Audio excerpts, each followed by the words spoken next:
গাড়িটা ড্রাইভারের যে হাল কেউ আছে? আমার তো মাঝখানে আমাকে একটু পার করে দিন না। আমার বোন না খুব শরীর খারাপ, পায় না স্যার ওর জন্য এরকম আমি ড্রাইভার ওষুধ পাওয়া যায় নিয়ে না। যাচ্ছি। ঠিক টাইমে না যেতে পারলে হয়তো মারাও যেতে পারে। একটু পার করে দিন না। কেউ আছে? আমাকে একটু পার করে দিন না। কেউ আছে? আমাকে একটু পার করে দিন না। এই যে শুনছেন, কেউ আছে? আমাকে একটু পার করে দিন না। সত্যি আমার বউয়ের খুব শরীর খারাপ।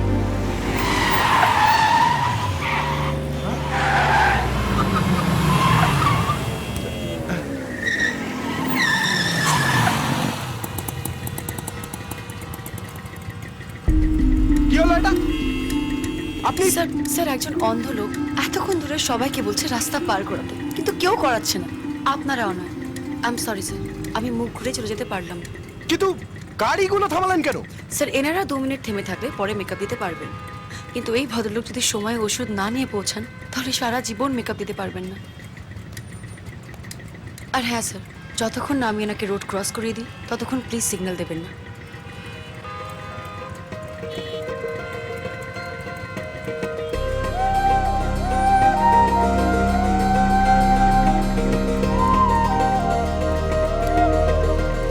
স্যার সিগন্যালটা অন করবো?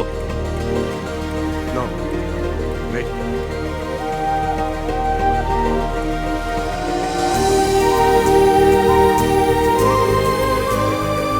এবার আপনি যেতে পারবেন তো? হ্যাঁ, আমি এবার ঠিক চলে যাব। ধন্যবাদ দিদি।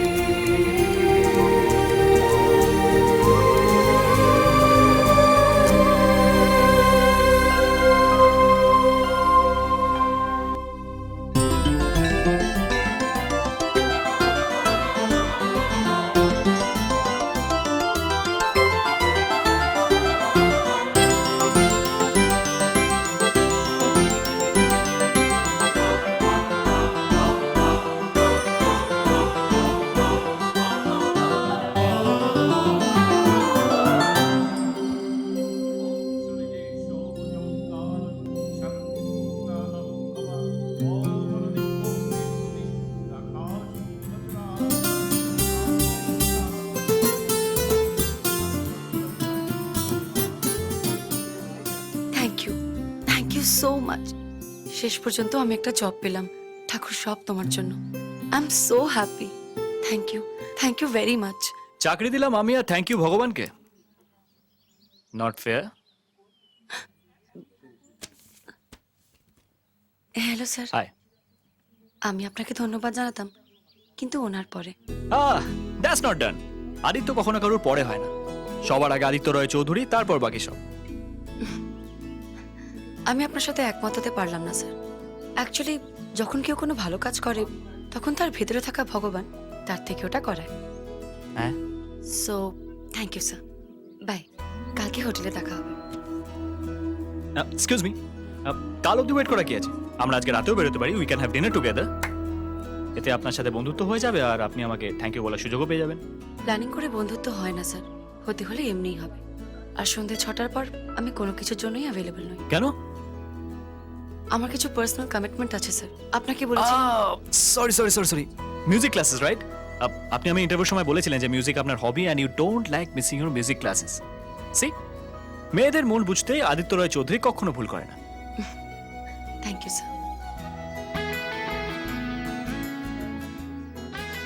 তার মানে আমি যা করছি সেগুলো ভগবান আমাকে দিয়ে করাচ্ছে। বড্ড ফিলোসফিক্যাল হয়ে গেল। বল, তুই আমাকে ক্ষমা করেছিস? না তোকে এক্ষুনি আমি খুলে ফেলে দেবো। বল, আমি কিচ্ছু শুনতে চাই না। তুই বল আমাকে ক্ষমা করেছিস তুই? বল। আচ্ছা বাবা, তোকে ক্ষমা করলাম, আমি তোলাম এবারে।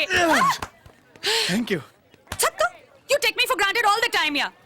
আরে বোঝার চেষ্টা কর না। Isha is a smart girl. আরে আরে আরে, শোন না শোন না। আরে দেখ, ও খুব সিনসিয়ার। আর তাছাড়া সব থেকে বড় ব্যাপার হলো ওর এই চাকরিটা দরকার। দেখ, আমাদের অফিসে তো কত স্টাফ আছে না, কারোর সাথে একটা শিফট অ্যাডজাস্ট করে নেবো। আরে আরে এই খাবি শোন না। আরে আমরা তো কঠোর না হয়ে একটু নরম হলে হয় না? আচ্ছা শোন, আমরা কিভাবে স্টার্ট করেছিলাম বল? আমাদেরকেও তো কতজন এইভাবে হেল্প করেছিল, তাই না? তোর প্রফেশনটা চেঞ্জ করে ওকালতি কর। সবে 1.5 দিন হলো তুই ওকে দেখছিস, ওর সম্বন্ধে এখনো কিছু ভালো করে জানিসই না, আর এরই মধ্যে ওর ব্যাপারে এত কনফিডেন্ট। না তুই Sir. বোঝার চেষ্টা করতে একবার ও মিস ঈশা আপনি দেখা করতে বলেছিলেন? ইয়েস স্যার ফাইলটা। Thanks Sourav. So miss Isha তুমি তো জানো একটা ফরেন ডেলিগেটস টিম আমাদের রিসর্টে আসছে, তাই তাদের অনারে আমি একটা ওয়েলকাম ডিনার অ্যারেঞ্জ করেছি। They are very important to us, তাই অফিসের প্রত্যেকটা স্টাফ যেন ওখানে প্রেজেন্ট থাকে। Please inform it to everyone. কিন্তু স্যার আমার তো ইভিনিং শিফটে। See miss Isha, dinner start রাত 10টা থেকে, নাইট শিফটে ঠিক 1 ঘন্টা পর। আর আপনি আমায় বলেননি যে আপনার নাইট শিফটে প্রবলেম আছে। So any further questions? No sir. Thank you.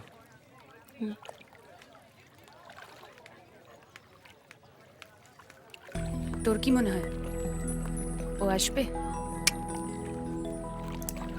আমি জানিও আসবে।